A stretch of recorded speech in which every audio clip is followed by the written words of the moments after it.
남편의 소중함을 너무 와!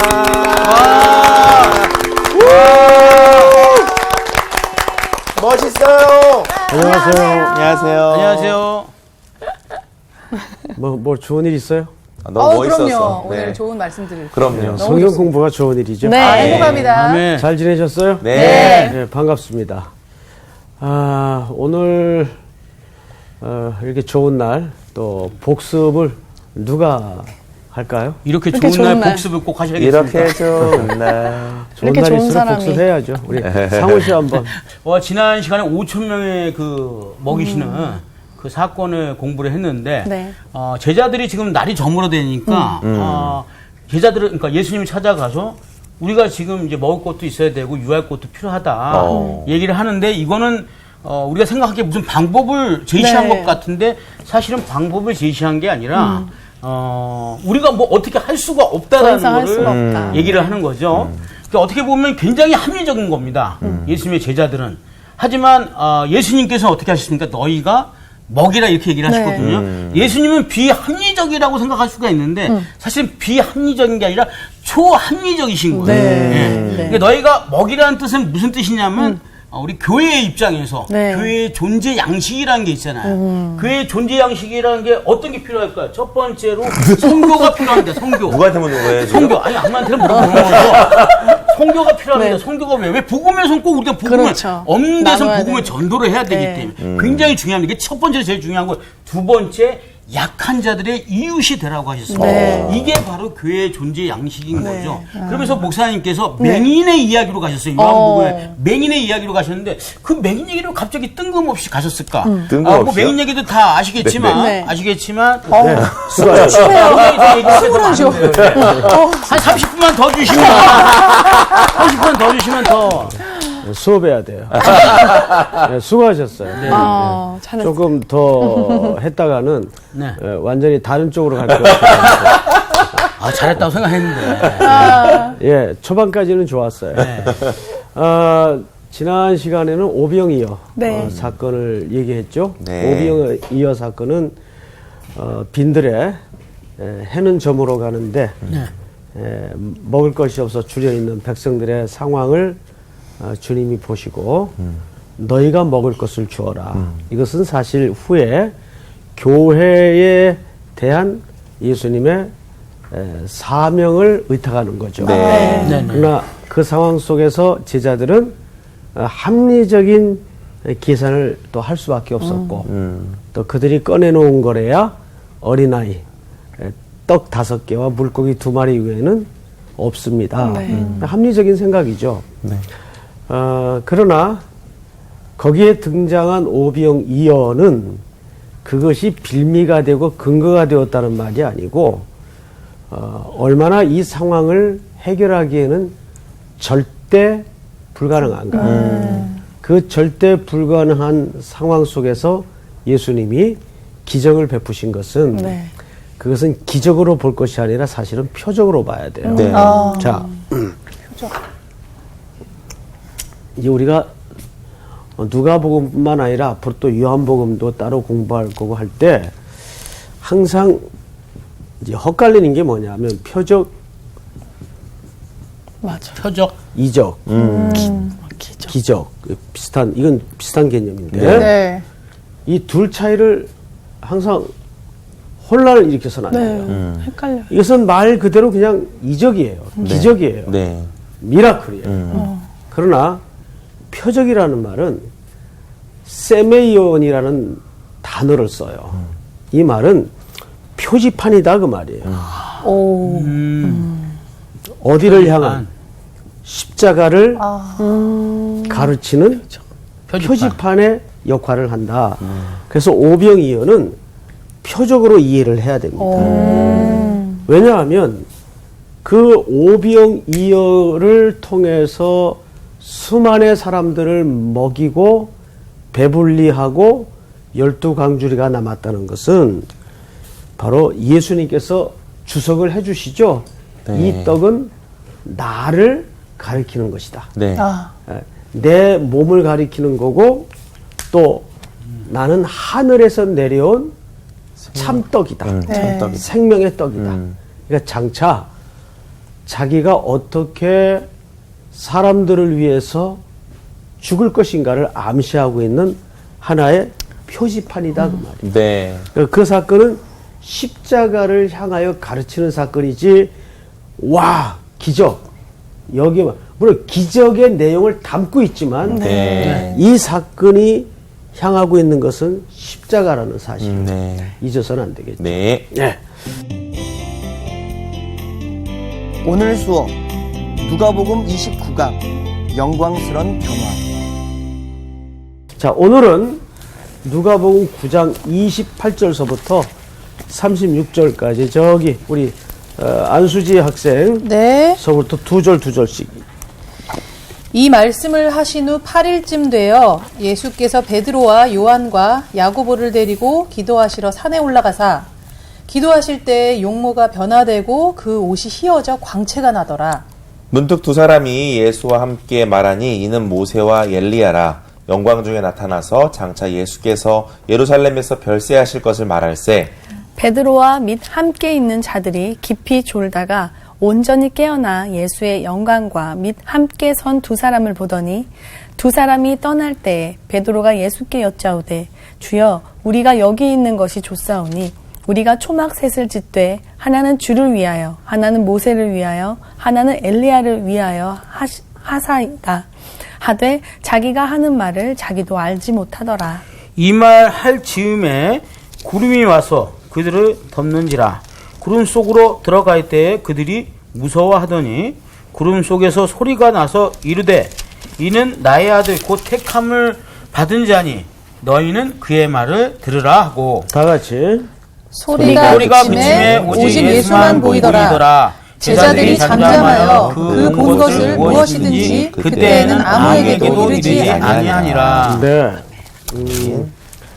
이 유명한 사건이죠. 네. 보통 이 사건을 우리가 무슨 산의 변화산. 그렇죠. 변화산이라고 하죠. 근데 여러분, 이제 사람들이 이 사건을 얘기할 때 변화산 사건이라고 얘기를 해요. 네. 근데 향기 학생, 네. 성경에 진짜 변화산이라는 데가 있어요? 아니, 신해산. 성경에 변화산이라는 데는 없어요. 오. 네. 왜 그렇게 근데 얘기했어요? 광호 학생은 왜 그렇게 얘기했죠? 어떻게 한 거예요? 변호사. 그렇게 네 배웠으니까 누구한테 배웠어요? 선생님한테 배운 것 같은데. 어허이. 나한테요? 나는 기억에 그렇게 가르친 적이 없어요. 네, 그런가요? 제 기억에도 얘기하신 적이 없으신 것 같습니다. 그렇죠? 예. 근데 변화산이라고 그냥 보통들 얘기합니다. 네, 네. 왜냐하면 변화산이라는 산은 없어요. 하지만 이 산에서 일어난 사건 때문에 이 사건을 설명하기 위해서 네. 변화산 사건이다. 오. 이렇게 얘기하는 거지. 맞아요. 변화산은 없어요. 네. 근데 이제 보통 이 산을 또는 다볼산, 볼산. 다볼산. 뭐 이 정도로 추측을, 이것도 하나의 추측. 추측이에요. 그러나 몰라요. 그러니까 추측도 단정해서 말하는 건 아닙니다. 네, 네. 네. 그러니까 우리가 보통 변화산 하는 것은 이 혹시 또 산 이름인 줄 알고 오해할까봐 그 잔소리를 그냥 얹어놓은 거예요. 네, 자, 감사합니다. 그러면 이 사건은 이제 예수님의 행적 속에 굉장히 중요한 지점이 됩니다. 네. 이제 그 부분을 성경을 좀 보겠습니다. 28절. 이 말씀을 하신 후에, 자, 그러면 무슨 말씀을 하신 후에 이 사건이 있는지는 알아야 될 거 아니에요. 네. 그렇죠? 네. 그럼 무슨 사건일까 보니까 앞으로 좀 가서 보십시다. 18절. 18절로 갑니다. 네. 예수께서 따로 기도하실 때의 제자들이 주와 함께 있더니 물어 이르되 무리가 나를 누구라 하느냐. 자, 이게 이제 소위 가이 사랴 빌립보라는 데서 네. 가이사라 빌립보라는 지역에서 예수님이 나누었던 대화입니다. 네. 예수님이 뜬금없이 이렇게 기도하시다가 기도를 마치신 후에 돌아서서 제자들이 이렇게 있으면 너희들 혹시 사람들이 나를 누구라 하더냐? 이렇게 질문을 한 거겠죠? 네. 그러자 19절 우리 상훈 학생이 한번 읽어볼까요? 네, 대답하여 이르되 세례 요한이라 하고 더러는 엘리야라. 더러는 옛 선지자 중에 한 사람이 살아났다 하나이다. 네. 예수께서 이르시되 너희는 나를 누구라 하느냐? 베드로가 대답하여 이르되 하나님의 그리스도시니이다. 이렇게 얘기해서 하나님의 그리스도시니이다. 하니 21절 시작. 경고하사 이 말을 아무에게도 이르지 말라 명하시고. 인자가 많은 고난을 받고 장로들과 대제사장들과 서기관들에게 버림받아 죽임을 당하고 제3일에 살아나야 하리라 하시고 시작. 또 우리에게 이르시되 아무든지 나를 따르려거든 자기를 부인하고 날마다 제 십자가를 지고 나를 따를 것이니라. 드디어 자신의 뭐를 공개하시죠?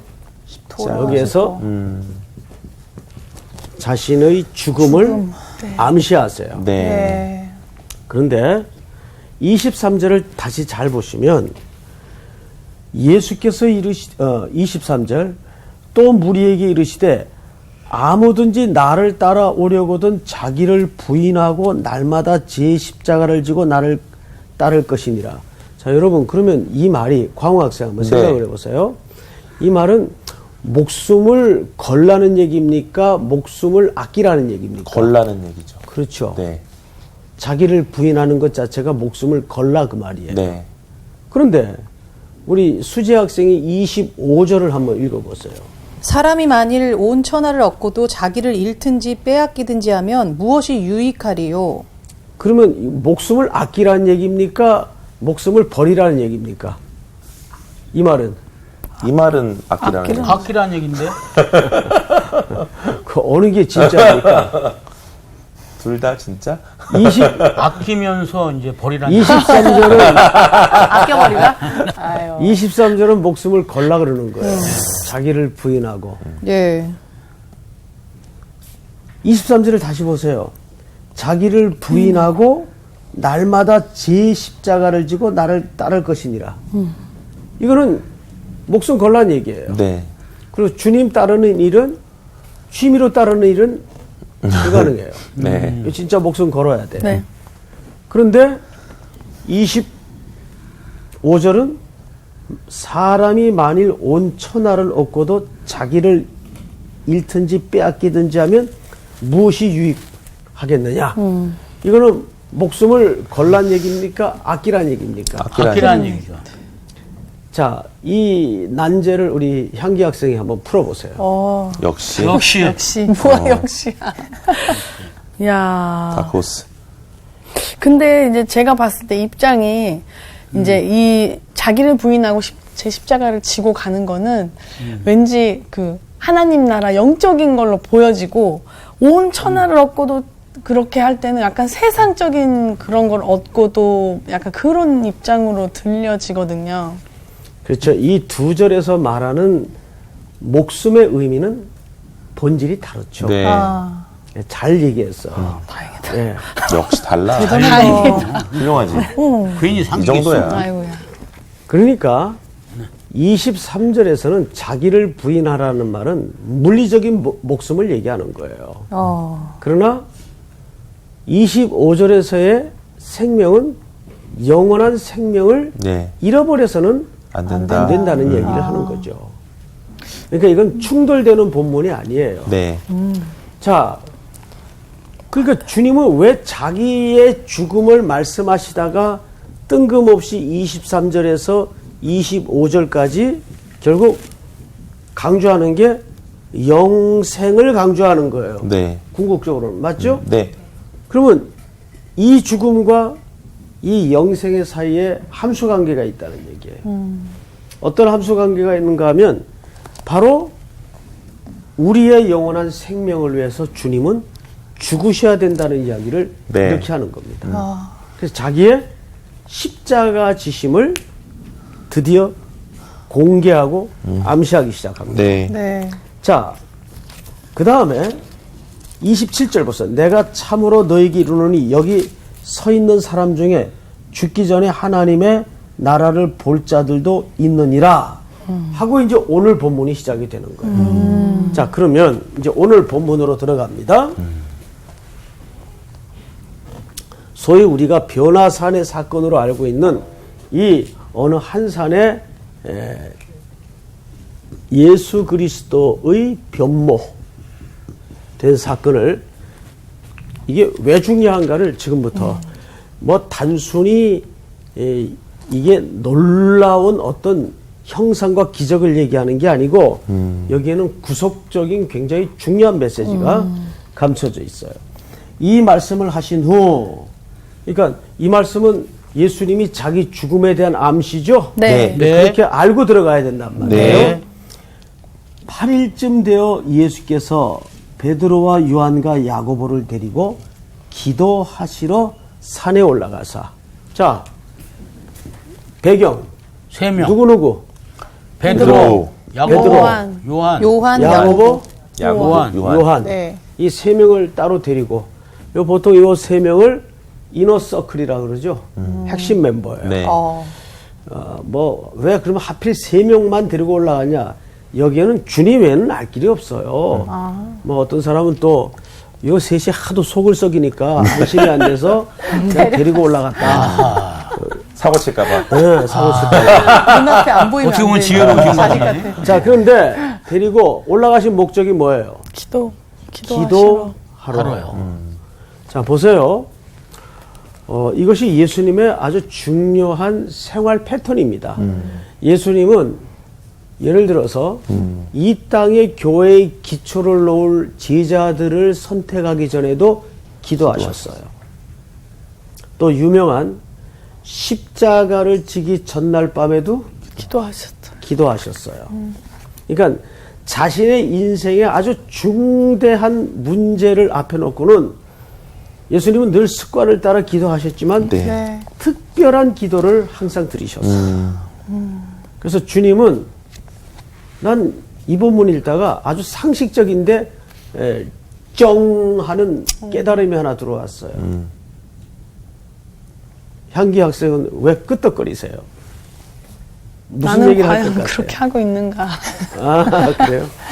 예, 뭐 비슷한 생각이겠지만, 야, 예수님도 때마다 시마다 하늘 아버지께 기도하는데, 넌 뭐가 그렇게 잘나서 기도 없이 사냐? 이 교만한 인간아. 그런 마음이 진짜 들어오더라고요. 맞아요. 그래서 가만히 보면 아버지 앞에 이게 조금 이렇게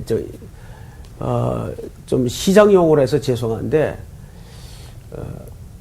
퍼질러 앉아가지고 하나님 앞에 그냥 이렇게 넋놓고 있는 시간이 참 좋잖아요, 여러분. 안 좋으세요? 그렇죠. 나는 그 시간이 제일 좋은 것 같아요. 물론 근심도 가득하고 상황도 복잡하지만 그래도 하늘 아버지 앞에 앉아서 이렇게 그냥 탁 힘 빼고 넋놓고 뭐 이렇게 무슨 말을 할 줄도 잘 모르겠고 그래도 그분 앞에 앉아 있는 시간이 그래서 그 우리 찬송가 가운데 내 기도하는 그 시간 그때가 가장 귀하다. 이런 찬양이 있잖아요. 그때가 가장 귀한 것 같아요. 그러니까 그것은 비밀을 아는 자만이 아는 비밀이죠. 네. 우리 예수님이 늘 아주 중요한 일을 앞에 두고는 이렇게 기도하러 가셨다는 기록이 성경에 꼭 밝혀집니다. 네. 그러니까 앞으로 펼쳐질 일들이 아주 중요한 내용일 거라는 예감이 들어옵니까? 안 들어옵니까? 들어옵니다. 들어오죠. 어떤 내용인가 한번 보십시다.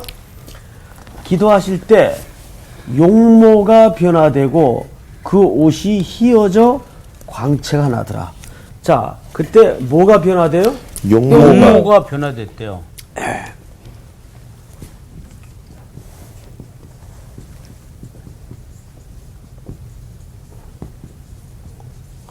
우리 저기 CBS 시청자들이 한번 저한테 항의를 한번 했어요. 글씨 때문에요? 글씨 때문에. 왜요? 글씨 이젠 좀 저희는 날렸어. 다 대충 아는데. 글씨 좀 날려 쓰지 말라고.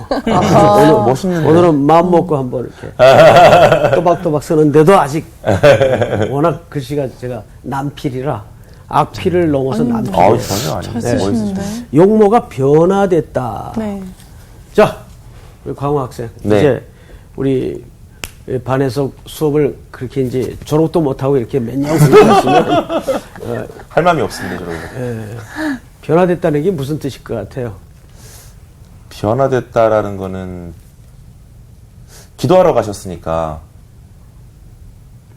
그 하나님의 영광 안에서 이렇게 뭔가 그 삶이 바뀐 거 아닐까요? 질문하시는 분들 두려워. 네? 엑소?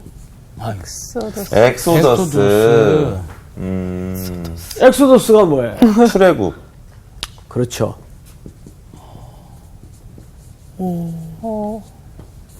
변화대사. 용모가 출애굽?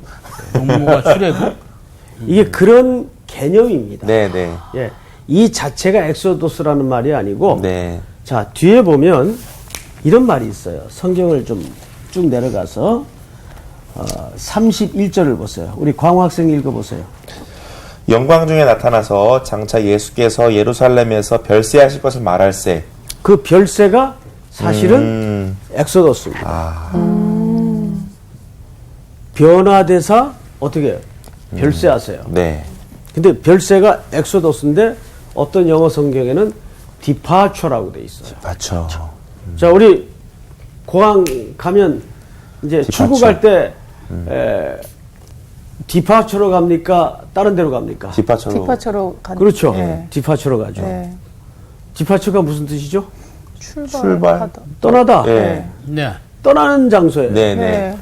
주님이 드디어 자기의 떠남.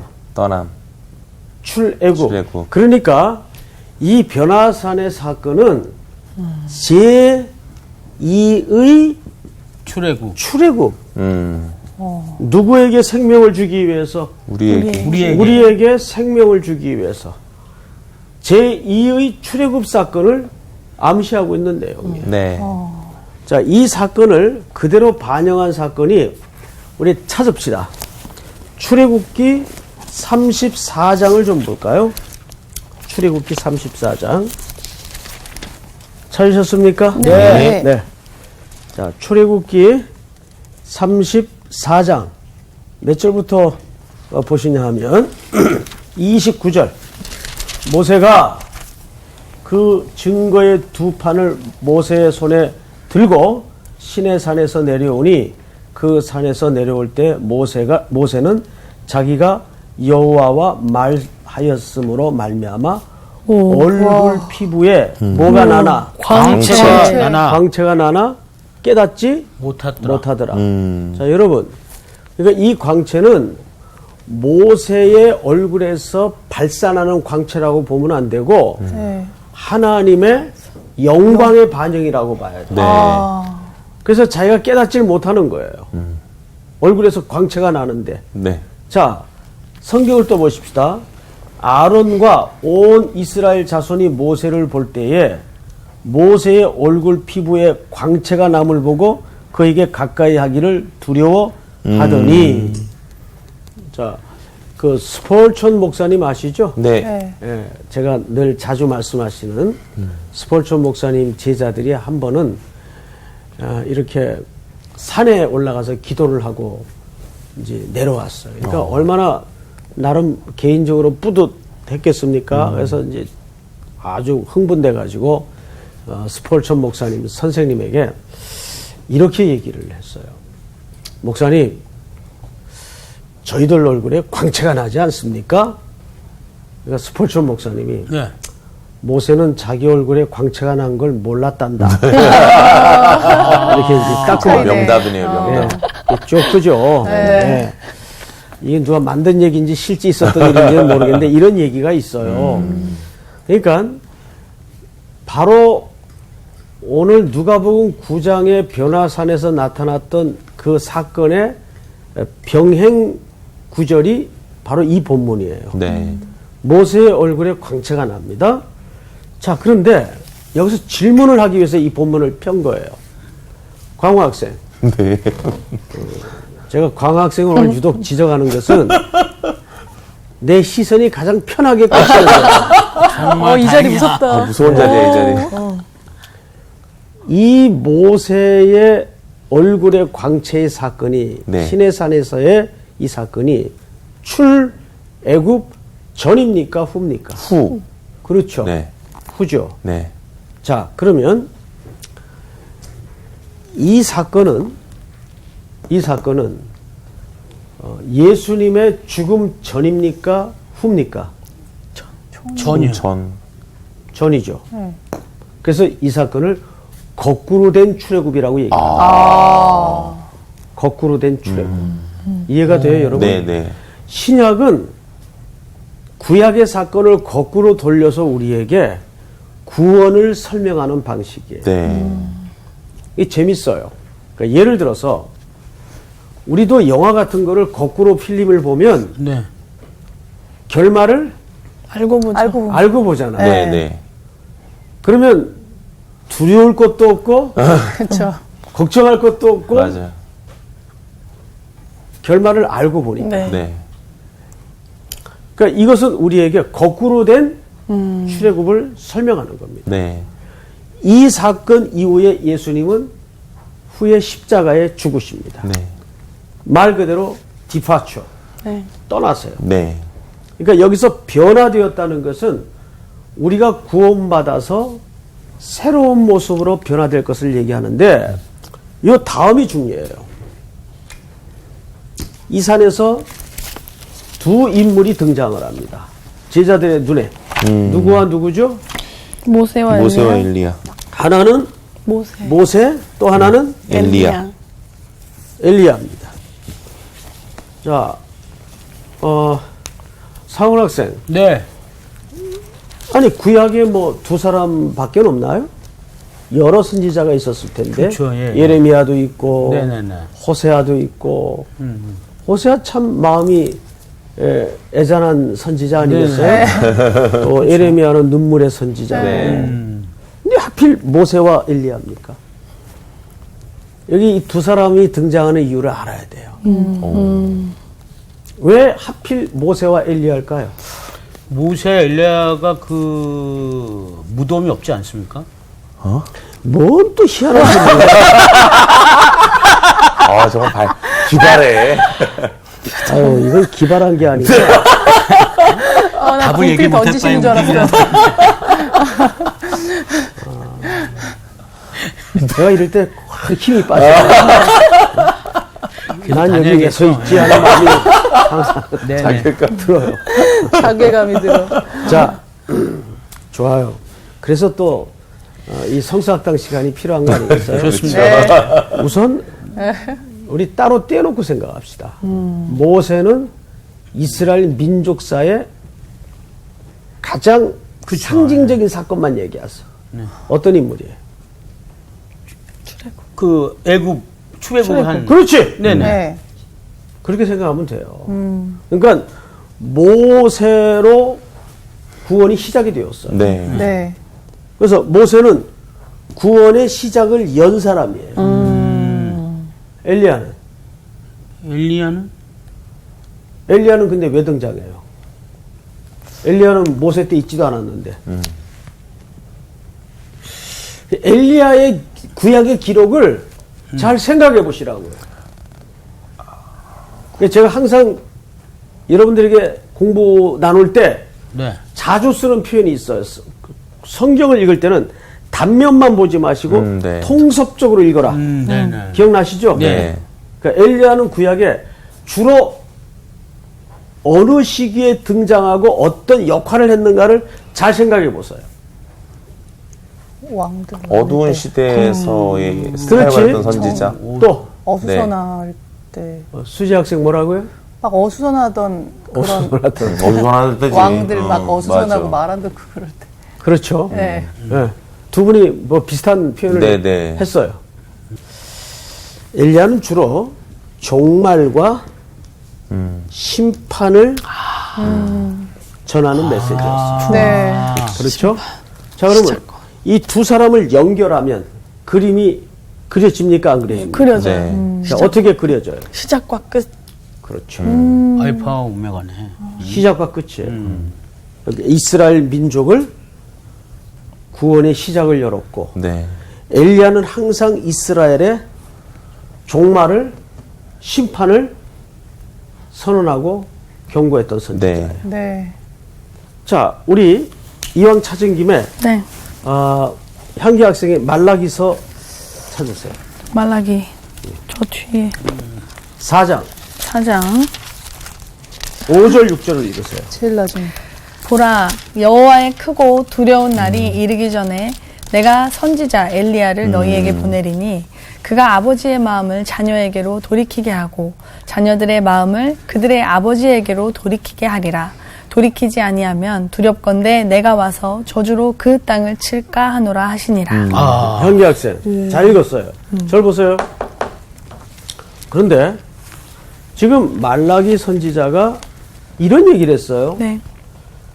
크고 두려운 날이 이르기 전에 심판 날을 얘기하는 거거든요. 네. 네. 네. 내가 선지자 누구를 너희에게 보내지니? 엘리야. 엘리야는 왔다 갔잖아요. 네. 그러니까요. 왜 그러지? 제2의 엘리야. 예수님? 그 엘리야가 그 엘리야가 아니네요. 그렇지. 그렇죠. 예수님은 제2의 이 엘리야. 엘리야는 다시- 상징적인 엘리야예요. 표적이네, 표적. 메시아인가? 누굴 예수 가리키는 그리스도를 걸까요? 예수님. 자, 오실. 뒤로 넘어가서 뭐 예수님이면 무조건 답이 돼요? 아닙니다. 대부분 답이 마태복음 되던데. 17장. 빨리 넘기세요. 마태복음 17장. 17장. 자, 찾으셨으면 10절을 네. 여기 수지 학생. 제자들이 물어 이르되 그러면 어찌하여 서기관들이 엘리야가 먼저 와야 하리라 하나이까? 예수께서 대답하여 이르시되 엘리야가 과연 먼저 와서 모든 일을 회복하리라. 내가 너희에게 말하노니 엘리야가 이미 왔으되 사람들이 알지 못하고 임의로 대우하였도다. 인자도 이와 같이 그들에게 고난을 받으리라 하시니 그제서야 제자들이 예수께서 말씀하신 것이 세례 요한인 줄을 깨달으니라. 오, 세례 요한. 그러니까 말라기 선지자가 크고 두려운 날, 심판 날이 이르기 전에 네. 누가 오리라고 돼 있죠? 세례 요한. 엘리야가 엘리야. 근데 이 엘리야는 구약의 마지막 선지자인 세례 요한을 가리키는 거예요. 네. 세례 요한은 신약 성경에 등장을 하지만 사실상 구약을 닫는 네. 마지막 선지자예요. 이해가 돼요, 여러분? 네. 자, 그러면 크고 두려운 날이 누가 오시는 날입니까? 예수님. 예수님. 예수님이 오셨잖아요. 네. 예수님이 오시기 전에 누가 먼저 왔어요? 세례 세례 요한이 요한. 먼저 왔잖아요. 그 말라기서를 다시 보시면 이렇게 돼 있어요. 보라, 여호와의 크고 두려운 날이 이르기 전에. 이 날은 드디어 종말이 시작이 되는 날이에요. 네. 자, 수지 학생. 네. 우리 개혁주의 입장에서의 종말은 언제부터 종말이에요? 예수님 다시 오신. 예수님이 오신 날부터 지금까지 종말이에요. 예수님 오신 날부터. 무슨 말인지 알겠어요? 네. 종말에 대해서 다시 이해를 가질 필요가 있는데, 자, 여기 보세요. 십자가 사건이 있어요. 2000년 전에. 네. 이때부터 이미 종말이 시작이 된 거라고요. 주님이 오심으로써 이게 첫 번째 초림이죠. 네. 네. 종말이 시작이 돼서 이 종말이 재림. 언제 지금. 완성이 돼요? 지금 다시 오실 때 끝나요. 네. 그 지금은 종말이에요. 종말. 음. 이 전 기간을. 네. 무슨 말인지 알겠어요? 네. 네. 그러니까 크고 두려운 날이 예수님이 오시기 전에 엘리야가 먼저 오리라. 네. 그 엘리야가 마태복음 17장 12절에 보니까 누구로 가리켜요? 세례 요한. 세례 요한. 6개월 먼저 오시잖아요. 네. 네. 와서 예수님에게 세례를 주고 예수님의 공적인 사역이 시작이 되죠. 그래서 지금까지 종말이 이어지는 거예요. 종말이라는 것은 그래서 어느 날 몇 시 이런 그 세대주의적인 또는 잘못된 이단들의 주장하는 그런 종말을 얘기하는 게 아니에요. 그러니까 우리는 늘 오늘이 내 인생의 마지막 날이다. 항상. 네. 오늘이 내 인생의 마지막 날처럼 살아야 된다. 그 얘기를 하는 거예요. 네. 자, 그러면 다시 변화산으로 네. 이제 올라갑시다. 네. 누가복음 9장. 뭐 어렵지 않죠, 여러분? 네. 자, 9장 보십시다. 31절. 영광 중에 나타나서 장차 예수께서 예루살렘에서 별세하실 것을 말할세. 자, 여기에서 별세라는 것은 디파처. 디파처. 떠나다. 네. 그러니까 이스라엘 백성들이 애굽을 떠나는 걸 뭐라 그래요? 출애굽. 엑소도스. 출애굽이라고. 엑소도스. 출애굽은 옛 삶을 끊고 떠나는 거예요. 네. 떠날 때 누가 죽어요? 어린 양이 죽잖아요. 네. 떠나기 전날 밤 6월절 네. 어린 양이 피를. 죽음으로 이스라엘 백성들이 이미 그때 구원을 얻죠. 네. 그리고 세례를 그 홍해를 걷는다는 것은 구원받은 자들의 표라 말이에요. 네. 네. 세례를 받아야 구원을 얻는 게 아니고 구원 얻는 자의 표. 네. 네. 그러니까 세례는 구원의 조건이 아니에요. 구원의 조건은 예수 그리스도를 상징하는 어린 양밖에는 구원의 조건이 안 돼요. 우리가 누가 이렇게 싹 하면 지워지는 거 발명했으면 좋겠어요. 자, 이 홍해죠. 네. 이스라엘 백성들이 홍해를 건널 때 네. 무슨 밤을 지나죠? 6월절 밤을 지나요. 예. 어린 양의 죽음을 통해서. 6월이라는 말은 심판이 넘어간다 그 뜻이에요. 6월달 그런 이렇게 하는 사람도 굉장히 그렇게 많아요. 많이 생각하시더라고. 네. 네. 자, 그런데 이걸 그래서 패스오버, 네. 죽음과 심판이 면제되고 지나간다. 그런데 사실은 엄청난 대가가 지불된 밤이죠. 네. 어린 양의 죽음. 그래서 이 구원받은 백성이 홍해를 건너는 것은 홍해를 건너기 때문에 구원받은 게 아니고 어린 양의 죽음으로 구원받은 자들이 구원받았던 표로서 건너는 거예요. 네.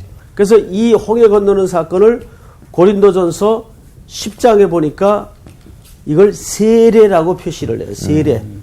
예? 우리는 구약에서 이게 홍해 건너는 게 뭔 난리지? 잘 몰랐는데 사도 바울이 고린도전서 10장에 너희가 다 구름과 바다에서, 여러분 구름도 물이고 바다도 물이에요. 네. 그래서 이 홍해를 통과하잖아요. 모세에 속하여 세례를 받고 보니까 이게 세례를 받는 사건이었구나. 예? 그래서 이 홍해를 건너는 사건은 세례를 받는 사건이에요. 자, 성경을 또 보십시다. 네. 32절 우리 광학생이 읽어보세요.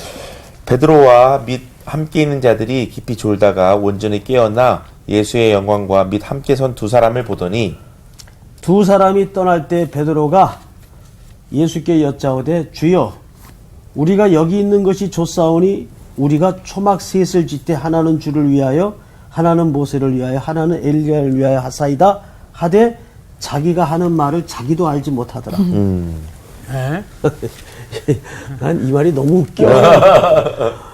졸다가 깨가지고 뭐 앞에 희한한 게 있으니까는 네. 제정신도 아닌데 자기가 무슨 말을 하는지도 모르면서 네. 뭐 너무 황홀해가지고 몸 안에 있는지 몸 밖에 있는지 모르니까 초막새 찍고 여기서 삽시다. 우리 이런 경험 해봤죠. 아주 아름다운 수양관 같은데 빌려가지고 청년 시절에 이제 수련회를 뭐 5박 6일 3박 4일 하면 너무 좋은 거야. 네. 그 또라이가 있는 직장도 안 나가고 깜짝 놀랐어요. 그 시험이 기다리는 학교도 안 가고 너무 좋은 거야. 너무 좋은 거야. 그러면 가끔 이런 생각, 그냥 여기서 살았으면 좋겠다. 해주는 밥 먹고. 그렇죠. 그냥 계속 말씀 듣고 은혜만 받고. 맞아. 이게 신앙이 좋은 걸까요?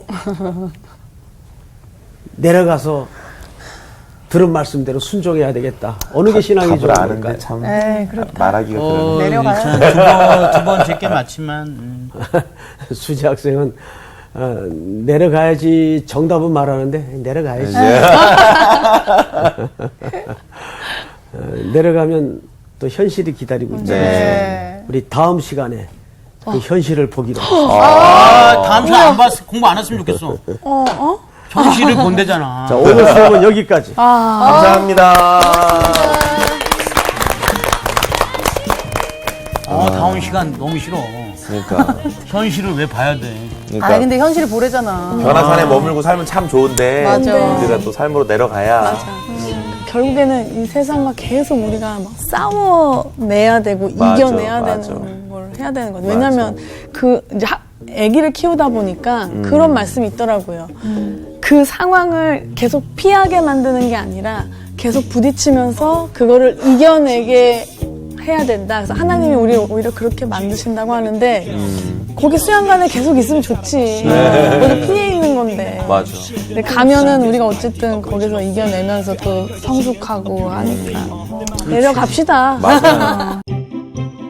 이번 주 퀴즈입니다. 고린도전서 10장이 나타난 신령한 반석의 의미는 무엇일까요?